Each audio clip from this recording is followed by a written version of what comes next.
get my shoes and out the door. 5, I'm alive. 6, 7, 8, feeling great. Hello, BYWG tribe. Here's a quick peek at our supplement, product, course, and book of the month for June 2020.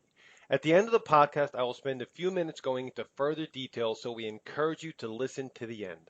The supplement of the month for June is Turmeric Boost. This is our very own BCM 95 highly absorbable form of turmeric. The 10% discount code in office or online is DFLAME10, case sensitive. Our book of the month is Sacred Cow: Why Well-Raised Meat is Good for You and Good for the Planet by Deanna Rogers and Rob Wolf. The product, well, it's actually a course, of the month is Lifebook. Lifebook is a one-of-a-kind lifestyle design system that guides you toward your personal vision of success in a 12 dimensions of your life. All the links, discount codes, and special offers for the product, supplement, and book will be listed in the show notes and iTunes, posted on social media, in our weekly newsletter, and at our website at www.beyondyourwildestgenes.com at the Listen Now tab. Thanks for listening.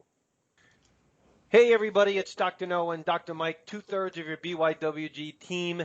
This week, we are your podcast guests, as we do every single month, the first Monday of every month, where we take a highlighted look at one of our premium supplements. And this month for June 2020 is Turmeric Boost. Hey everybody, welcome back to the Beyond Your Wildest Genes podcast. I'm your co-host tonight, Dr. Mike Akinfora, and today I'm thrilled to have a fellow New Jerseyan, Deanna Ferrugia. Deanna, how are you? I am fantastic now that we're talking, Dr. Mike, so thanks for having me on. I appreciate it. Deanna wrote a book which I think you're going to love. It is called The Life Strengthening Book, One Lesson at a Time. And there are 47 lessons in this book. We're not going to go through all 47 today, but we're going to give you a little taste of it, and we're going to let Deanna riff with it. But first I want to read her bio, because it's a really unique bio, and then we can get into the book and how she got here. So Deanna spent 25 years climbing and achieving many successes as she thoughtfully navigated the ever-changing landscape of Wall Street. In her previous roles as Vice President of Sales Territory and Relationship Management, she has raised over $5 billion collectively for top asset management firms such as Fidelity and Oppenheimer Funds, solidifying skills she confidently carries and is paying it forward today. Deanna has mastered what matters most for the right strengthening experience. She strengthens countless individuals, teams, and cultures with her needs-based customized solution, such as, but not limited to, onboarding for better employee engagement, team and culture strengthening, emerging executive training, communication, and public speaking workshops, etc. As the founder of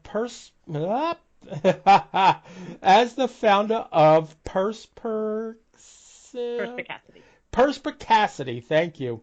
I'm going to actually leave that in there. That is my gift, is to mess up people's bios. Deanna's professional purpose is to elevate successes at, go ahead, Deanna. Perspicacity. Thank you. The people always come first. She's taken classes with the most complex mathematics at Wharton Business School to the most effective executive communication and public speaking courses since the late 90s. Deanna is an author. She's a certified investment management analyst. She's a Gallup certified strengths coach. She's a certified DISC and motivational coach, a certified public speaker, a cultural strengthening specialist, paying it all forward to those who desire to be better. So, Deanna, welcome to the show. Thank you. Aren't bios so cringy when you hear other people say it? You're in reading hundreds of bios over the year. Yours is really, really well thought out, and we get some where I'm like, oh, who's writing this? You don't want to be the grammar police, but it's like, oh my goodness, but yours really, really well thought out. Well, thank you for taking the time to read that cringeworthy bio, so I appreciate that. It's not many times that I get to talk to somebody who's got as many vowels in their name as me. But it is amazing. You wrote an amazing book. And of course, you're a fellow New Jerseyan, as we refer to it, the People's Republic of New Jersey. So let me ask you, how do you go from Wall Street to starting your own company? What does that look like?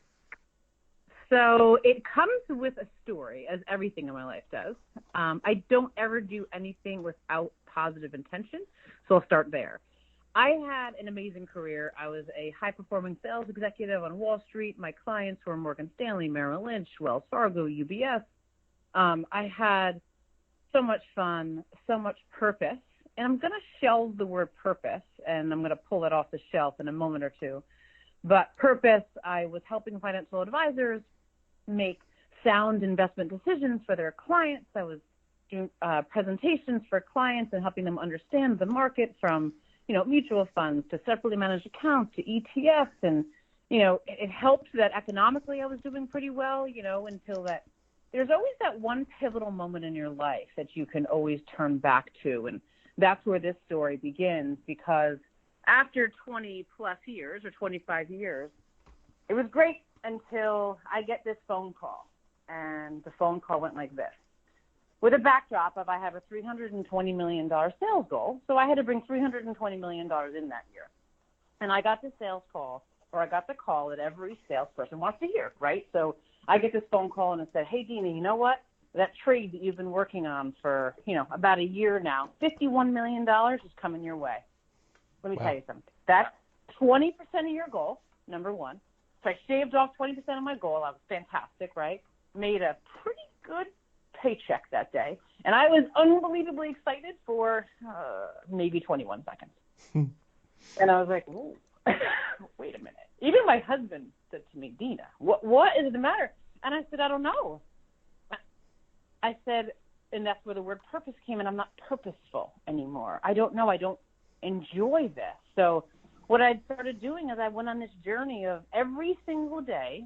I sat in my car for 5 minutes after my day, and I said, what went well today and what didn't go well today? What did I like about today? What did I not like about today? And I didn't necessarily write it down. I was just sort of doing mental inventory. And it stopped being about the investments in my bag, and it became more about the amazing positive interactions and engagements that I was having with the financial advisor community. So I did research, and I said, how can I cross-pollinate being a certified investment management analyst and a salesperson and help people and elevate them? And that's actually where I was introduced to become a Gallup certified strength coach. And so I became certified. I also became a certified DISC and motivators coach. So, went to my clients after I became certified, and I said, listen, if we find $2 million or more for business that obviously makes sense for your clients, I'll coach your team for free. And I was fifth in the country, so I wasn't exactly doing too bad, but within 6 months, I became number one. So it was very vivid to me that I really wanted to go on the people side versus the product side.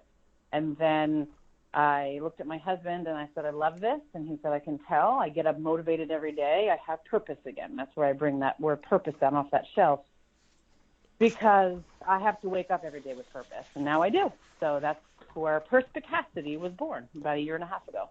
Awesome. And that will be in the show notes, folks, so you can see that. Deanna, can you explain to people two things? Number one, what is a strengths coach, and what is DISC, DICS? Yeah, sure. So Gallup certified strengths coach, what is that? Yes. So a quick explanation is Dr. Don Clifton was born in 1928, and he said, as a psychologist, he said, why are people always looking to fix what's weak about them? Why don't we just celebrate what's amazing about them? So over time, he's developed this algorithm. You take an assessment these crazy questions where you're like, why are they even asking me these questions? And then it spits out your top 5 talents.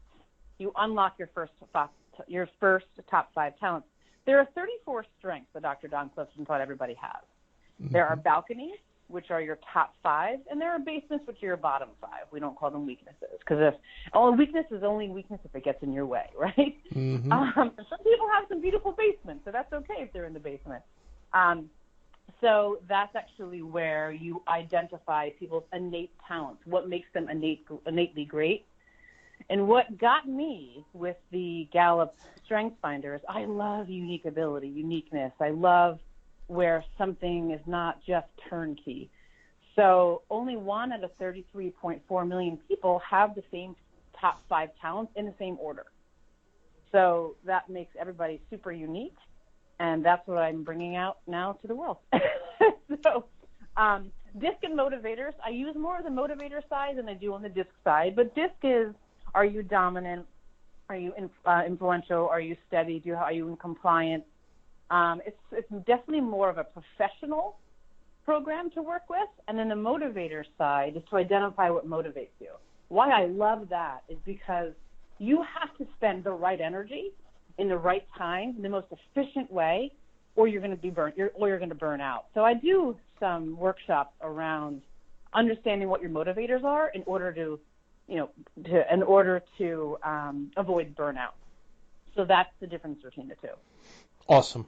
Thank you for sharing that. For the people that didn't know about that, I took both the Strength Finders, and so did my wife Denise. And of course, she's a high woo. That's her big one. And the other ones that are in there. And I also took the DISC and found them extremely helpful in identifying where my strengths lie and what I do that makes me tick, so to speak. Do you know what your top 5 are? I'd love to hear them. I don't remember. I was looking for it before we got on the phone. I do not remember what they are. We have to revisit that. Yeah, it's been so long. And I had it on my phone, and then I got a new phone, and they went away. So it was very interesting to me. So all that being said, so now you're coaching folks, and you're giving workshops, and lo and behold, you decide to write a book. Yes. So you bring your book baby into the world. Why write a book? Where'd you find the time to write a book? Why did you write a book? And it's a beautiful book at that. First of all, thanks for asking, and thanks so much for saying it's a beautiful book. Every time somebody tells me positive feedback about my book, it's like just a hug to my heart. It's a hug to my 6-year-old heart. And I know that sounds really strange, but I've wanted to write a book probably since I'm 6 years old.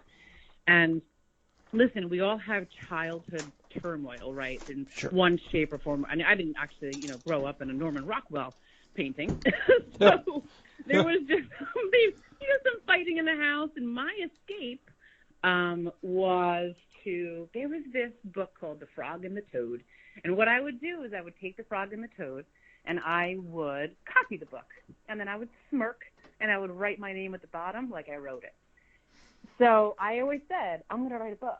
And I had this amazing professional pause while I was building my company, Perspicacity. And I said to myself, Deanna, the only thing you're going to regret is not writing this book that you wanted to write since you were 6. So I actually ordered on Amazon as a motivator, because I'm big in being motivated, those Frog and Toad books that I used to copy when I was a kid. Ha. And I put it in front of me every time I decided to write. But then a lot of people always ask me, how did you find the time with 2 kids, running a business? And I said, I didn't find the time.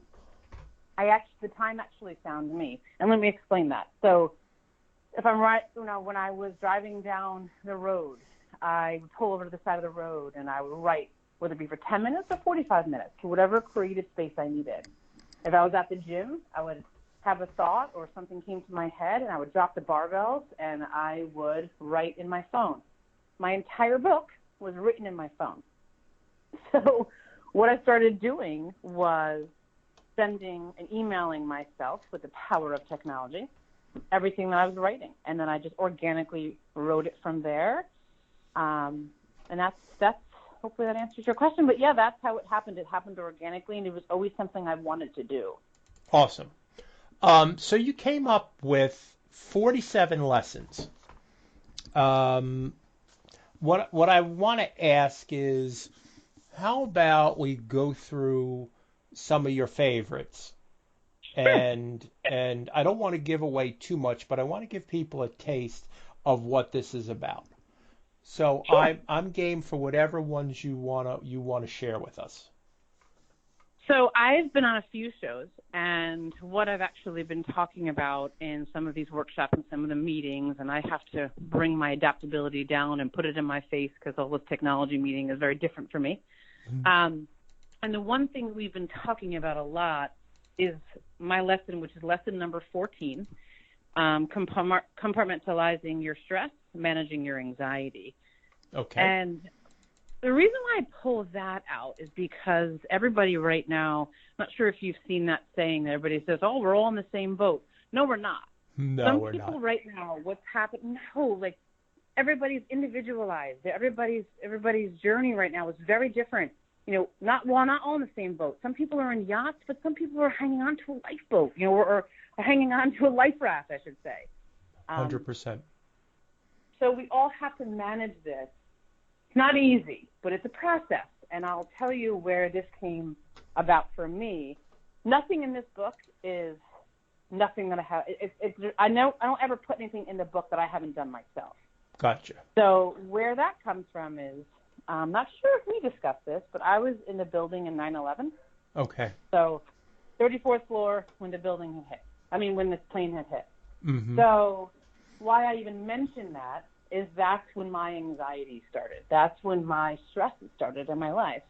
It just catapulted me into a different way, and now I have this renewed knowledge of how to compartmentalize stress through counseling, by the way. So I love to tell people I went to counseling. It just makes me who I am. So I had a counselor tell me this, and then I just maximized what she said, was if we all just take a moment, and if we do it now, this is probably the most spectacular time to do it. Just sit quietly, whether it be in a room by yourself. It doesn't take a very long time, but it takes the intention of your mindset to virtually sit down and think about these folders, beige, benign, manila folders. And it doesn't matter if you need 5 folders or 25 folders. What you're going to do with these virtual folders is you're going to take a virtual Sharpie and you're going to write on the tab of each virtual folder what your stress is. It could be kids, dog, mother, mother-in-law, father-in-law. It could be whatever it is. Sure. And then what we do is we keep those folders closed and put them in a virtual filing cabinet in your mind. So what this chapter is about, which is chapter 14, is about compartmentalizing it. So imagine your folders are all complete, and you take these folders and put them in your virtual filing cabinet. Now we probably all are going to add a COVID file. Sure. And my ask or my plea for everybody is, what anxiety is just a swirling disaster of stress. So put them up in that virtual cabinet and pull one down at a time. If we try to take too many things down at a time or try to tackle too many things, nothing gets done. Absolutely. And I tongue-in-cheek this in the book, and I say, hey, Mike, have you ever been to Chuck E. Cheese? Yes, of course. Okay. I, unfortunately, in my house, it's called Chuck E. Disease, so I just think it's disgusting. It's probably not very appropriate to say that, but it is what it is. It's always been gross to me. But anyway, after the parties, this birthday boy or birthday girl gets in this amazing tunnel of tickets, right? They are so excited to grab all these tickets, and then the wind blows, right? And they never come out with more than 5 or 6 little tickets, and they're super disappointed. But they were super stressed out in that tunnel of stress, right? Right. So, going back to the virtual cabinet of putting all your stresses in a virtual, imagine a big gust of wind coming where you're in that tunnel and everything is swirling around you, you cannot manage it that way. Okay. So that's what causes anxiety. So that's what that chapter is about. That's brilliant. That's brilliant. I love the visual. It really hits home. Really hits home. And I think that's what people I think that's where people kind of get stuck is that in that whirlwind or thinking like the Tasmanian devil, like it's just oof, it's there. Beautiful. All right. So where do you want to go next? All right. So we can use the word map. And so especially right now, like lesson number 2, identify what fear holds you back and work through the pain. Don't accept the fear. Challenge why it's there. Why this is super important is, not to keep tagging everything to 9/11, but you have to really understand what your fears are. Absolutely. But figuring out what your fear is one of the hardest things to do, though, because it really opens up the box that you closed for many years. Yep. So I really do believe we have to go, this is in the book, through the ICU program. Okay. Now, the ICU is identify, claim, and understand. Identify what your fears are, claim why they're there, and then understand them so that they don't rear their ugly heads. And even a time like this, in a pandemic, fears are coming up. Yes. There's also something that's called, everybody, there's a lot of grief going on. There's a lot of anticipatory grief going on right now. Mm-hmm. Absolutely. What are we anticipating? What is the world going to look like? Nobody knows. So just be present in this moment. So I think putting your fears through the ICU program that's stated in the book is something that's super important that I've been doing for the past, 20 plus years. So let me ask you a question. Like, take me through, let's say, let's say I'm really anxious about this pandemic. So I have identified it, and then I've got to claim it. I claim that it worries me, and then take me through the understanding part. So what Sure. What are the layers of that? Where does that go? Okay, so as I said in the book, you have to always keep in mind that fear is obviously it's an unpleasant emotion, right? Sure. And it's caused only by the belief that someone or something is dangerous. Mm-hmm. So when it comes to the understanding part, there are 2 key questions, which is number 1, what belief is governing the behavior that is holding you back because of the fear created? And then number 2, if I were to detach from my fear and release myself of the emotional threat, would I move forward and how?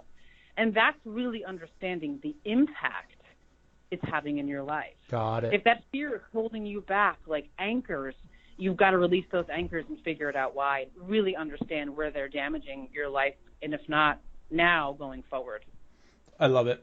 That's absolutely brilliant, and that is, I think the key part is being able to detach yourself from that fear, and that really gives you the ability to objectively look at that fear. You're acknowledging it, just like you said. You claim it, you identify it, you claim it, and then to understand it. And I think the only way we can understand it, or one of the only ways we can understand it, is by detaching.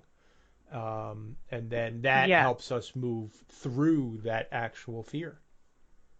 And nobody wants to open up those boxes. No. I guess I've had this courageous thing about me. My father tells me all the time when I was a kid, I'd be like, yeah, I did it. And now what? I was always a confronter, Sure. So, but the power of vulnerability is unbelievably huge, because if you have vulnerabilities, you better bet your ass other people in your tribe have vulnerabilities as well. Well, it's really interesting that you say that, and I talk about this all the time, is we have an accountability group that meets once a week on Tuesdays for the last 10 years, and we are vulnerable, like it's a muscle. We are vulnerable every week to the 5 people that are in this accountability group. And it's like having a coach where I can basically, we've provided an environment where we bring to the table our vulnerability, and that's where growth happens. That's where we don't get stuck in that same thing on that treadmill and repeating patterns in our lives over and over and over again. So I love that. That's amazing. That's amazing. You've created a safe space. Yes. To tell, and that's the epitome of growth. People think growth is about climbing up ladders and that without telling anybody what rung you're on. No, you've got to just say where you are. And that's where confidence comes in. It's being able to tell somebody, hey, this is my weak spot. That to me is unbelievable confidence, and that's who I want to surround myself with because we can grow together. That's amazing. That's great. I love that you have that group. Oh, it goes in my gratitude journal every day. It is. I am extremely grateful for my accountability group. It is amazing group of chiropractors and entrepreneurs, and we're just I'm grateful every day. That's amazing. Because listen, we are all leaders to different groups in our lives, and when people. You don't even realize that people are watching or looking at you, and they're growing while you're growing. So if you stop growing, other people are going to stop growing with you. So that's such an amazing systemic thing. So bravo to you. Thanks. It's a really great group of people, and we take the time to meet in person once a year. This year will be in December in Austin. So we're all excited, and of course, my wife has managed to invite herself. Maybe I'll have to invite myself too. Exactly. All right. So we've done lesson 14. We've done lesson 2. Where would you like to go? Let's see, my friend. I'd like to just take this as it's going, right? So sure. I love what you had just said, and it's really train your mind like athletes train their bodies. Excellent. And that's lesson number 7. Lesson 7. Yeah, because we have to, this has just hit me what lesson we should talk about. I wasn't prepared for what lessons we were going to talk about just because I like the organic growth of conversations. Absolutely. And I find myself really connecting to you and everything that you're doing. So listen, the whole point of this book is I hate reading a book, by the way, that has one idea, because if I'm on page 25 and I don't connect to that idea, I'm irritated that I bought the book. Gotcha. Gotcha. The reason why there are 47 not connected lessons is because I have individualization about me. I want to connect. You don't have to connect to all 47 lessons, but because all the lessons aren't connected together, you have the opportunity to pick what lessons you want to learn about. That's basically the premise of the book. So that's why I said I was going to leave this open as a dialogue and just see where it takes us. And that's where it's lesson number 7. Train your mind like athletes train their bodies, because we've got to continue to train our minds like we train our muscles. A very well-defined muscle is a well-trained one, right? Absolutely. So a trained muscle that's been worked, broken down, and built back up is a muscle that best serves our body. So, and I think muscles, they have to be trained precisely to define themselves, and just the way our minds are. And how I help my readers train their minds is I don't believe in just reading something, putting something down, and don't take action. After every lesson, there's an action, which I think helps growth as well.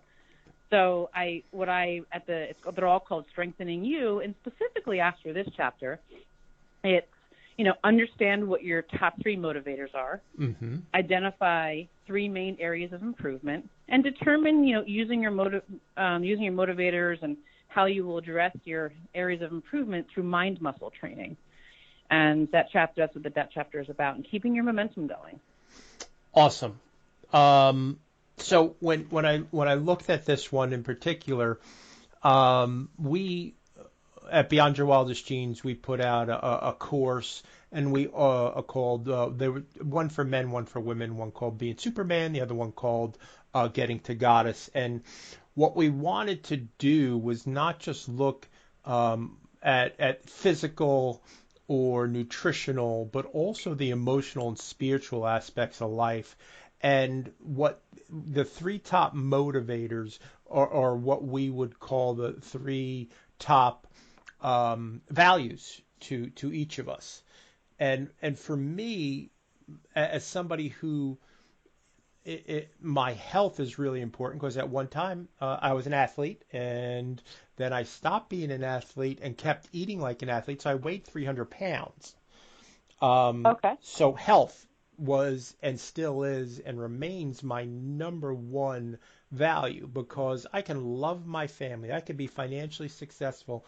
I can have all the trappings of success. But if I don't have my health, I really don't have anything to me. Oh my gosh, you nailed it. Absolutely. Absolutely. And number two, my second value is my family. So that is super important to me. I was listening to Tim Ferriss's podcast about 2 months ago, and he had a guest on, and this struck me so hard because Emma is now 17 and Jack is 16. And what this guest said, and I do not remember who it was, but what he said that by the time your children turn 18, they will have spent 93% of the time together with you for the rest of their lives. They have spent 93. Oh. Yeah. So as somebody who works into the evening as a chiropractor, it really hit me like, oh my goodness, I really only have another year to 2 years with my family unit as it is before they go out and they start to find their way in the world. And so it put things in perspective, Deanna, where I can take the time now even more so. And it's always been high on my priority scale, but to take time and this pandemic has allowed us to have these family dinners and to be even more present and to appreciate each individual child for who they are, and of course my wife for who she is. So it's a really big deal for me. Wow, that's a beautiful way of thinking. I remember I was listening to a podcast myself, and his name is not ringing a bell to me. I wish it was. It might have been him. I feel like saying you want to live your life backwards. Mm-hmm. So at a certain time in your life, you only have if your parents are still alive. Both of my parents are still alive. Yep. Think about how many times you see them a year, right? So let's just say I see my mother 10 times a year. I don't know. I'm just making that number up. Right. And she's 75, mm-hmm. and the average age is 81. So I only have 60 more times to see her. Mm-hmm. So you should be very intentional with how you see your parents because they're not always going to be there. Yep. And I think that fits exactly like a beautiful puzzle to what you were just saying. That's beautiful. That's it.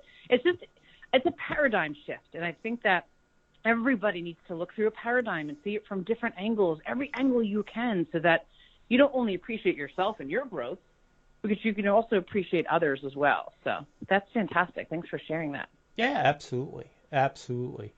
And the other part I wanted to hit on, top 3 areas for improvement. For me, for years, it was it centered around money, and I'm not afraid to put it out there in the world. I had to learn to rethink my thoughts around money, and it took a lot of conscious work for me to really grasp that. And today, explain that a little more to me. What does that mean? What did that look like before, and after the epiphany? What did that look like? Well, the really interesting thing is growing up. We did not grow up in the sound of music, running through fields and singing. Us either. my mother's saying was, you can't. I would ask for something, and her saying was, we can't get blood from a rock. My father's saying, on the other hand, is we can always make money. He was a police officer. He had his own security business, and he was just somebody who hustled all the time. So my mindset around money was, I got to work harder. I've got to. There was a scarcity mindset. There was the harder I work, the better I'm going to get paid. And I had to work through those blocks to where today I know that I create significant value for myself and people around me. I know that it's basically I am worthy. I know that there is no longer a self-worth. That was really the underlying thing that I had to work through. There was a self-worth issue, and working through it for years, and finally came to that tipping point. It's like, oh, I get it. So that's what that looks like. That aha moment, as Yeah. they say, right? Yes. Yes. So it's funny, we're pretty parallel because we didn't grow up with money, but we definitely. My mother was amazing at using every nickel as she could and maximize it. I remember we would have like chicken freezing Sundays, and we'd go to the manager selection, which means that the chicken was going to expire the next day, and she would make chicken cutlets and freeze it for a month, and she'd come home with Teddy Grahams and say, this has to last a month, and I'd be like, okay, I would have like 4 little Teddy Grahams a day, Yep. Oh, absolutely. Absolutely. So it was really, I'm grateful that I am a seeker of knowledge and sharing that knowledge. That's my fourth value. Education is both learning and teaching. And of course, number 3 after family and health is abundance creation. So that I'm glad that I am a seeker in that respect, and really never allow myself that contentedness of things are good enough, and just looking to improve. So that's enough about me. Talk too much. What? No, I could never stop learning about people. So you definitely don't talk too much. So I love learning myself. So we've covered lesson 14, lesson 2, lesson 7. How about one more? I'm very cognizant of your time, Deanna. How about one more for our audience? How about you? Do you want to choose one? Do you have the book, or that maybe one that you want to dive into a little bit? Actually, as somebody who does not like being uncomfortable, I want to say lesson 1: do what is uncomfortable. I laugh. Thank you for saying that. I have a client of mine. He's an investment banker, and do you know he texts me once a week what he did to be uncomfortable? Yep. He said, I've never been more uncomfortable in my life. And I'm like, fantastic. Keep going. Absolutely. So thank you for asking that. Yeah, and this is something, I think uncomfortableness is what obviously makes us grow. I think to get people to the best them possible, we've got to challenge everybody. We've got to, and also reward you and kind of put you through those challenging exercises that are going to make you, walk with that swag that everybody deserves, and Absolutely. Everyone deserves to walk into a room and say, I've arrived. Mm-hmm. And the only way we can do it is exactly what we were just talking about. It's growing, but I also think it's doing what's uncomfortable. If you feel it, you're going to, you're going to believe it. And if you believe it, you're going to actualize it. So getting started in this chapter, I talk about how it is really a wonderful feeling to have a renewed skin. And, sailing sometimes I refer to it, it requires us to move through rough, stormy, weather waters, and which means to get started. And you really have to adopt a mindset that allows you to test yourself, to push the limits and of your comfort zones, and to venture through some rough waters. I have grown through the toughest times in my life. I have grown after 9/11. I was in Boston during the bombing. I've grown then. I know that I'm going to grow through whatever the heck our renewed world's going to look like, right? But absolutely. So I just feel like everybody needs to take a quiet moment and say, what does growth mean to me? And is it becoming a better communicator and overall better success? What does that look like? There are so many examples that you can use, but if you're comfortable, you're not growing. If you're uncomfortable, you're changing your mindset, and you have that amazing opportunity to shift. I agree with you 1,000% on that. 1,000%. Let me ask you, where I could keep talking to you about your book until we went through all 47, but that would not be fair. Um, where can people find you in the world? So where can they find me? You can actually Google me. No, I'm just kidding. So I do have a website. Yeah. It's do I even have to say www anymore, or is that just showing my age? It's called the Perspicacitygroup.com, and I'm going to have everybody singing the song that my 10-year-old sings, because some people say I can't say it, and he runs around the house and says, Perspicacity, Perspicacity. If you need help, my mom's there, So it cracks me up every time she does it. If I ever have a commercial, she's going to be on. But That's awesome. It's the, and then Perspicacity, Perspicacity, group.com. I would also love for people to LinkedIn me. So it's just my first name, Deanna, last name, F as in Frank, Arrugia. The book is available on Amazon just by putting it in the search bar. I'm also offering, and this was something I wanted to make sure I told you about too. Sure. There is a website called BookBaby, BookBaby. And during this pandemic, I have gotten so many responses. Hey, Deanna, you've changed me. You've helped me strengthen. And that's my goal, right? So what I did, I can't do this on Amazon because they just don't allow me to, but on BookBaby, which is another store, I'm actually offering a 20% discount on the book just for this month. Okay. 20% discount. Perfect. Yeah. And the just for the month of May, the coupon code Go ahead. is strengthen. What is it? Strengthen. Strengthening. Okay. Yep. And it's strengthen. So it ends May 31st. But because of all the feedback that I've been getting, I really just wanted to give people the opportunity to get just 20% off the book. Read it. Let's have dialogues. I love to hear from people. My email, Deanna@theperspicacitygroup.com. So I'm happy to hear from anybody. Awesome. Hey, guys, all this will be in the show notes. So I am thrilled to have sat down and spoken with you.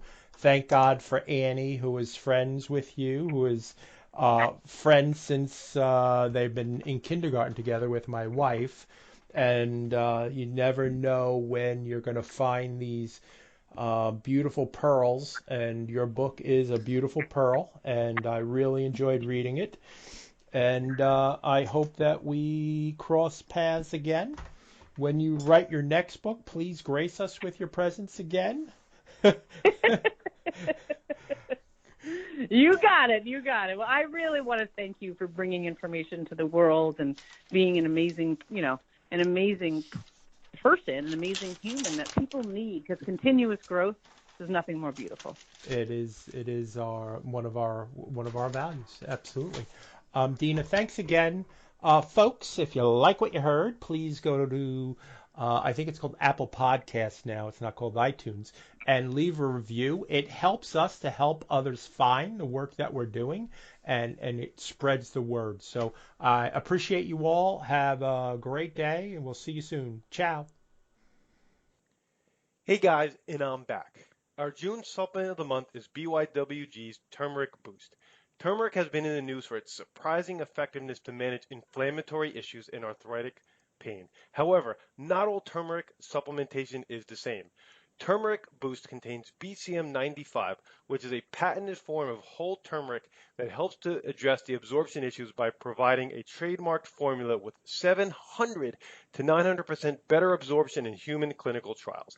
In addition, it doesn't require black pepper to be absorbed, which can be sensitive to some patients. We added medium chain triglyceride MCT oil to BYWG Nutrition's Turmeric Boost to encourage better absorption. Once again, no fillers, no wheat, no gluten, no dairy, just value, quality, and effectiveness. For the entire month of June, if you use the code DFLAME10, that's lowercase DEFLAME 10, you will receive 10% off this incredible anti-inflammatory aid. You can pick it up at our website at www.beyondthewildestgenes.com or if you're local, at our brick and mortar store. The June 2020 book of the month is Sacred Cow: Why Well-Raised Meat is Good for You and Good for the Planet by Deanna Rogers and Rob Wolf. This is the first book of the month that hasn't officially been released yet, but Rob has been a great supporter of BYWG, and we are such huge fans of all his work, we decided to support his pre-release purchase. The book is officially released July 14th. The pre-order purchase code will be in the show notes and in the weekly emails. Our product of the month for June is Lifebook, an incredible life-altering program that all three of us have matriculated through. Lifebook is about you, created by you. It's a one-of-a-kind lifestyle design system that guides you towards your personal vision of success in 12 dimensions of life. These 12 areas are health, fitness, intellectual, character, emotional, spiritual, love, relationship, parenting, social, career, financial, quality of life, and life vision. So comprehensive, so empowering.